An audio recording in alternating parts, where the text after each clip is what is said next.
If you've been slapped by Google and want to slap Google back, you're going to want to watch Marketing Miracles episode number 3, where Adryenn Ashley shows us how she got a number 2 ranking for a 1.8 million volume search term per month.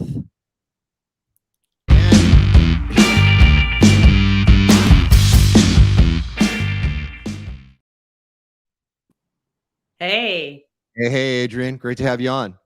Thanks. Great to be here. I love this new format. Quick, dirty, actionable steps. Not dirty. Fabulous. No, dirty's fine. Let's get right to the dirty of it. Okay. So you want me to tell the story? The story goes like this. I was doing these retreats, VIP retreats, and I had a bunch of people. And one of my clients at the time was doing recycled glass countertops.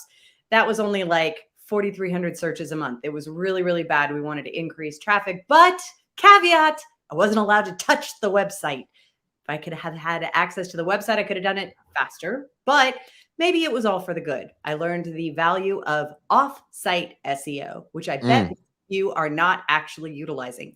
So without touching the site, without changing anything, I started to do link campaigns and image campaigns and talking about granite countertops in relation to this recycled glass countertop company, because this was the alternative to granite. Except that I accidentally confused Google because I was also talking about other kinds of countertops and recycled glass and granite. And it said, oh, heck, let's just give them number 2 for countertops. It was a happy accident. So how did I do it? I used articles. This is, these are things that you're not really thinking about, but there are a bunch of different article sharing directories. I whipped up a little PDF and I talked about granite countertop alternatives, right? So granite countertop alternatives. And I posted that on a whole bunch of PDF sharing websites. I hit up a bunch of really spammy, don't know if this is still a good idea, press release websites as well, talking about granite countertops as recycled glass as an alternative to granite and how it's better for the environment, recycling, green, that whole thing. And I basically took a tact that you can't just use one funnel, one traffic stream, and one technique. You actually have to use multiples. So the combination of, and Pinterest. Good Lord. Y'all, have you figured out Pinterest? The average lifespan of a pin is like 8 months. You put up 100 different pins with really good actual content and good photos. Those things are going to be clickable forever. And then the fun part is that you can link things to each other. So it creates like this tornado effect. So all of these different interlinkings give it much more natural feel for Google and the algorithm. And boom, 2 hours later, I was really actually very surprised. Yeah. We didn't even hit granite countertops, by the way. Didn't hit granite countertops, just countertops. Well, it's interesting. We could have a whole debate as to, what would be more valuable, right? A more specific search term or a broader one. Yeah. I mean, you're probably going to get better sales. I want both. Yeah, right. Let's get greedy. There's no reason not to be greedy. So, okay. So to break this down for folks. Yeah. So on-site and off-site SEO, right? I mean, the on-site stuff is all what, most people know. It's going to be search terms, in the title, the keywords tag. Who knows if Google's actually even looking at that anymore? The description tag, the actual content itself, right? And depending on the relative size of the text, right? So if the text is bigger or has an H1 tag or something like that, Google is probably going to be seeing that as, another relevance indicator. So offsite is mostly about backlinks, correct? And jump in if I'm wrong about any of this stuff or you've got anything to add. And the backlinks are basically what keywords are anchored to that backlink. And then Google is going to say, well, if you say, I'm writing an article about Adryenn Ashley, and then the word Adryenn Ashley is linked to her website, it's going to go, okay, so that must mean that Adryenn Ashley is over here. So it's looking for all sorts of outside cues like that. And social cues. So don't forget about social cues.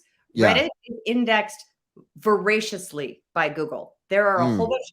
If you are in a particular topic and you're in Reddit, and they have a whole category with hundreds of thousands of people in there, and you put up a post or a content share, it's got to be great content or they'll just delete it and demote it, and you don't want to deal with that. But you can literally put up a thing in there, put up a free resource or something, or ask a question and say this, whatever. That's a great one. Wikipedia. Do you know how many times there's a million years ago, there was a thing called, I think it was called Wiki Link Jacker or something like that, or Wiki Jacker. But basically what you do is you'd put in the search term and it would search through Wikipedia and it would look for articles where they said it needs more references, right? Yeah. So whatever that reference was, if it was applicable, I would then go find the resource, upload it into my media file, into my website, post it into a blog post that basically did a little paragraph about whatever that was. And then there was the media, and then link that page to Wikipedia under that particular right there. So that reference from Wikipedia was a really high PR rank. So offsite SEO is an art, but let me tell you, it's wicked fun because you can do, once you figure it out, okay, please only use these tactics for good.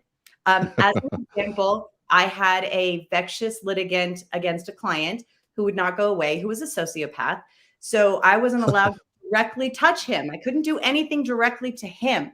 So instead, I found a pedophile with the same name and I SEO'd him to the first 10 pages of Google. So all of a sudden, this guy had something else to worry about and he stopped doing his thing. So off-page SEO is really— We're not recommending that.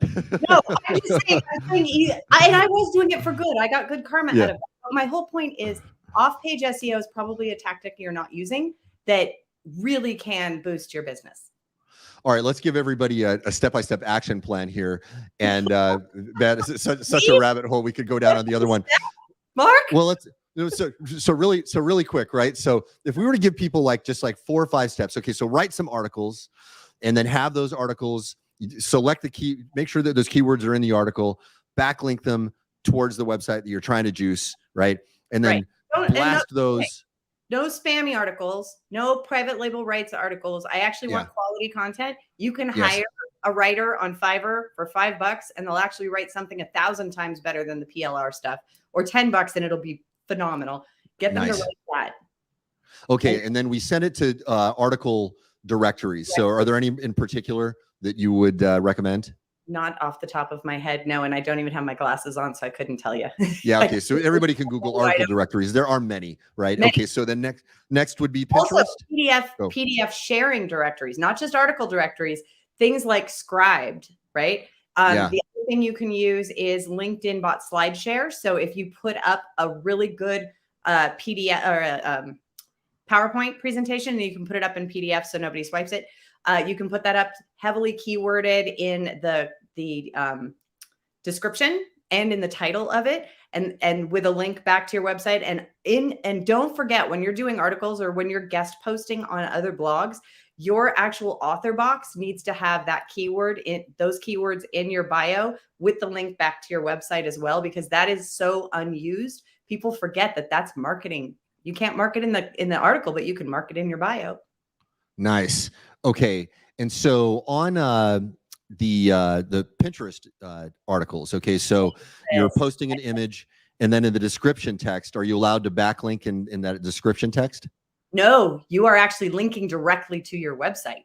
So this is the cool thing, right? So if you're going to share something, so here's okay, so it's a little tricky and it might affect your bounce rate a little bit, but if I want to take somebody to this article over here, I can use a quick page post redirect on my website, and I can send that Pinterest traffic to me and then have my quick page post redirect open in a new window what they were actually looking for.